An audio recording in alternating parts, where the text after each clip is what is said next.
Fala galera do canal Flamengo Sem Limites, bom dia, boa tarde, boa noite a todos. Eu sou o Eduardo de Souza e este é mais um vídeo aqui do nosso canal. Já passando e pedindo para vocês deixarem o like porque é muito importante. Se inscrevam no canal, ative o sininho e assim, dessa maneira, irão contribuir para que o canal possa crescer ainda mais e continuar trazendo bastante conteúdo a todos vocês. Hoje vamos falar do jogo do último sábado, em que o Flamengo venceu o Fluminense pelo placar de 2-0, gols de Everton Cebolinha e Pedro, e dessa forma o Flamengo dá um passo significativo para chegar à final do Campeonato Carioca, uma vez que Flamengo e Fluminense retornam a campo no próximo sábado, e o Fluminense, para eliminar o Flamengo, teria que vencer o Flamengo pelo placar de 3 gols de diferença, 3-0, 4-1 e assim sucessivamente. E para um time como é a equipe do Flamengo atualmente, venhamos e convenhamos que é uma tarefa um pouco difícil o Flamengo tomar 3 gols dentro de um mesmo jogo, uma vez que o Flamengo só levou gol nesse ano em 2 jogos, sendo que um no amistoso lá nos Estados Unidos e outro contra o Nova Iguaçu, ainda com a molecada atuando ali nas primeiras rodadas do Campeonato Carioca. De lá para cá, o Flamengo não sofreu mais gols, tendo disputado 4 clássicos dentro dessa sequência contra Vasco, Botafogo e 2 jogos contra o Fluminense, respectivamente. Inclusive, os 2 últimos Fla-Flus foram o mesmo placar. Placar deste sábado, 2-0, em que o Flamengo vence o rival tricolor e, como eu disse, dá um passo considerável para chegar à final do Campeonato Carioca. Um jogo em que a expectativa ela era muito grande em torno de um equilíbrio. Equilíbrio esse que não foi visto dentro de campo, pois o Flamengo se impôs com uma pressão pós-perda desde os primeiros minutos, dificultando e muito a vida do Fluminense ao sair jogando de lá de trás. A famosa saidinha do Diniz não funcionou e o Flamengo dominou o rival tricolor praticamente os 90 minutos. O goleiro Rossi não viu a cor da bola, o Fluminense não finalizou uma bolinha sequer no gol do Flamengo. Inclusive, o atacante centroavante do time tricolor, o Germancano, não finalizou no gol do Flamengo nos 2 Fla-Flus desse ano. E o Fluminense acumula aí 12 jogos sem vencer um clássico do futebol carioca. Desde a fatídica final do Campeonato Carioca do ano passado, em que o Fluminense virou para cima do Flamengo 4-1, o placar de 4-1, após o Flamengo ter vencido por 2-0. De lá para cá, o Fluminense não sabe o que é vencer um clássico carioca, incluindo aí Fla-Flus pela Copa do Brasil, Fla-Flus pelo Campeonato Brasileiro e também Fla-Flus pelo Campeonato Carioca de 2024. Como eu disse, o Flamengo numa postura muito agressiva defensivamente. Isso mostra que a estratégia do técnico Tite, o sistema tático do técnico Tite, vem sendo absorvida pelos jogadores do Flamengo. Dessa forma, o Flamengo começa a ter uma cara de Tite, digamos assim, a cara do seu treinador, que é uma equipe que não sofre gols, sofre muito pouco na defesa, mas é efetivo no ataque. Mesmo assim, vale a pena a gente salientar que isso é um problema que o técnico Tite tem que corrigir. Os arremates ao gol adversário, o Flamengo ainda deixa um pouco a desejar, desperdiçando muitas oportunidades, muitas chances de gol dentro dos jogos. Não foi diferente contra o Fluminense, o placar de 2-0 ficou barato. Essa é a verdade em relação a esse jogo, a essa partida do último sábado. O Flamengo merecia uma sorte melhor em termos de aproveitamento de arremates ao gol, mas o fato é que com o placar de 2-0 o Flamengo se credencia e muito a chegar à final do Campeonato Carioca. Não existe nada definido, o futebol todo mundo sabe como é, imprevisível, mas o Flamengo dá um grande passo, principalmente, como eu já disse, porque é um time que sofre pouquíssimos gols nessa temporada sob o comando do técnico Adenor Bach. Um outro fator também que contribuiu bastante para o Flamengo foi a postura do time adversário, em que o técnico Fernando Diniz confiou nos já experientes jogadores do seu elenco, que em outrora deram certo, mas que parece que em 2024 não demonstram mais a mesma vitalidade a mesma disposição física, portanto foi presa fácil para o meio de campo do Flamengo. E como eu disse aqui no vídeo de Abre o Jogo, a minha esperança era que o Diniz escalasse o Renato Augusto no lugar do André, e foi exatamente isso que ele fez. Facilitou e muito a vida do técnico Tite e dos jogadores rubro-negros, pois o Fluminense não tinha combatividade no seu meio de campo, com jogadores lentos e que tem um problema seríssimo na marcação, principalmente Ganso e Renato Augusto.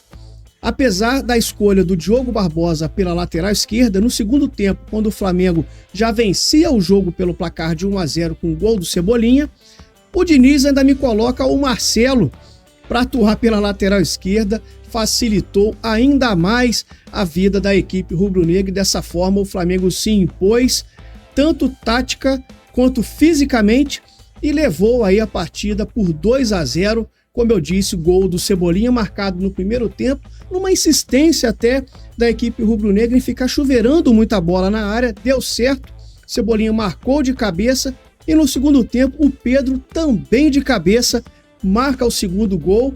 Fluminense que já jogava ali com um jogador a menos após a expulsão do Thiago Santos, em que o árbitro teve que consultar o VAR para poder expulsar o jogador tricolor. Não precisava do VAR, uma jogada extremamente violenta do zagueiro, e o VAR o chamou, ele foi ao monitor do VAR e dessa forma retirou o cartão amarelo, deu cartão vermelho. O Fluminense com um jogador a menos, aí ficou praticamente impossível de segurar o Flamengo, e o Flamengo matou o confronto ali naquela partida por 2-0 após belo cruzamento de Arrascaeta e a conclusão de Pedro de cabeça fazendo o segundo gol. Árbitro, inclusive, que já deveria ter sido mais rigoroso no decorrer da partida, pois Felipe Melo fez uma entrada muito violenta no Arrascaeta no primeiro tempo, deixando o braço no rosto do Arrascaeta, e também um pênalti questionável ali, muito questionado pelos rubro-negros, em cima do De La Cruz por parte do Martinelli. Teve ali um pênalti que o VAR não chamou, pois considerou que houve falta do De La Cruz no início da jogada, portanto o VAR não chamou. Poderia ter sido aí um pênalti a favor do rubro-negro, o que deixaria a possibilidade do Flamengo aumentar o placar. Vamos agora aos números da partida para a gente ver como foi esse confronto entre Fluminense e Flamengo no último sábado. Posse de bola de 51% para o Flamengo, diferença pequena de 2%. Olha o número de finalizações, 23 para o Flamengo, 8 do Fluminense, sendo 9 do Flamengo no gol, nenhuma do Fluminense. Ou seja, como eu disse, o goleiro Rossi não trabalhou nessa partida, não foi exigido. O Flamengo então controlou bastante ali o jogo no decorrer dos 90 minutos. Número de escanteios, o Flamengo foi superior, 9-3. Faltas, o Flamengo fez mais faltas do que o Fluminense, apesar do Fluminense ter praticado faltas mais violentas no decorrer do jogo. Os cartões amarelos, 3 para o Fluminense, 1 para o Flamengo, apesar de ter sido mais faltoso, o Flamengo levou menos cartões, 1 vermelho para o Fluminense do Thiago Santos e nenhum por parte do Flamengo. Grandes chances criadas, 7-1 para o Flamengo. Grandes chances perdidas, 5-1 para o Flamengo, como eu disse, finaliza bastante, mas finaliza mal ainda. O Flamengo tem que ser mais efetivo nas finalizações para poder vencer os jogos até com uma certa facilidade maior. Aqui, como eu disse, o Flamengo cruzou muitas bolas, principalmente no primeiro tempo. Foram 25 cruzamentos, sendo 7 acertos. É um número baixo em comparação ao rival tricolor, que teve somente 12 cruzamentos e 4 efetivos, ou seja, um aproveitamento de 33%, maior do que os 28% do próprio Flamengo. Aqui, a distribuição, né, do campo de jogo, o Flamengo no ataque em 50% da bola rolando, o meio de campo com 31% e o Fluminense no ataque somente 19%. São números que chamam a atenção porque mostram que o Flamengo foi efetivamente superior ao rival tricolor nesta partida. Eu trago aqui 2 destaques desse jogo. O primeiro deles, o uruguaio Nicolás de la Cruz, de acordo com o SofaScore, nota de 8.1, e reparem aqui como ele é um jogador presente em todos os setores do campo praticamente. No setor de meio de campo ele circula por todo o setor, um jogador versátil, rápido, um verdadeiro motorzinho nesse meio de campo do Flamengo, fundamental para as pretensões do Flamengo em termos de time competitivo, uma vez que ele entrou no lugar do Gerson, fazendo aquela função meio que de segundo volante, meio armador, e vem dando conta do recado com muito sucesso. Dificilmente, mesmo com o Gerson retornando após a sua cirurgia, ele irá recuperar esta vaga que hoje é ocupada pelo De La Cruz. Realmente um grande reforço, um grande nome, e vem sendo um dos principais destaques da equipe rubro-negra nesse início de ano. Outro jogador que eu trago aqui como destaque nessa partida é o atacante Pedro. Só no ano de 2023 foram 11 gols em 11 jogos, contando os amistosos lá nos Estados Unidos. Dessa forma, Pedro vem se destacando ali no comando de ataque do Flamengo, hoje centroavante inquestionável, titular da equipe do técnico Tite. Mesmo ele sendo centroavante, podemos observar que ele circulou até bastante aqui no momento defensivo, principalmente, fazendo aquela primeira linha de marcação ali, segurando a defesa adversária. Ele e o Arrascaeta formam ali uma dupla no momento defensivo, fazendo o primeiro combate ali na saída de bola da equipe do Fluminense. Então Pedro, que vem também mudando um pouco sua característica, deixando de ser um centroavante paradão ali na frente, para também participar do momento defensivo no momento sem bola. Outra questão importante relacionada ao Pedro é que ele, com esse gol marcado no último sábado, ele superou o Gabriel Barbosa como maior artilheiro do Maracanã no século XXI. São 78 gols, deixando o Gabriel com 77.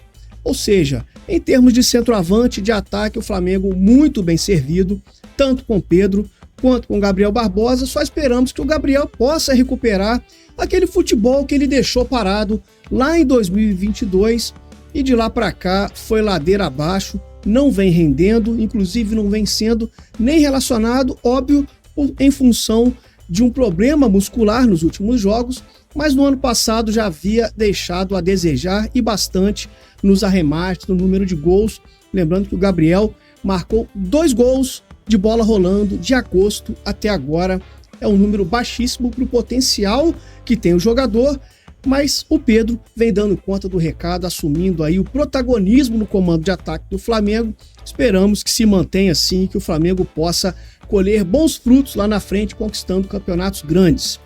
Então é isso, galera. Pedir para vocês se inscreverem no canal, acione o sininho para receber as notificações, deixa o like porque é muito importante, e divulgue para os amigos e para as amigas que torcem para o Flamengo, para que o canal Flamengo Sem Limites possa crescer ainda mais e continuar trazendo bastante conteúdo a todos vocês. Lembrando, próximo jogo do Flamengo acontece sábado às 21 horas, o jogo número 2 do Fla-Flu pela semifinal do Campeonato Carioca. 16 de março, 21 horas, Maracanã, o jogo que poderá ratificar a passagem do Flamengo para a grande final do Campeonato Carioca, que tem na outra perna Vasco e Nova Iguaçu, que ontem empataram pelo placar de 1-1 e voltam a entrar em campo no próximo domingo. Dessa forma, saem os 2 finalistas do Campeonato Carioca. Uma boa semana a todos, forte abraço, se cuidem e saudações rubro-negras.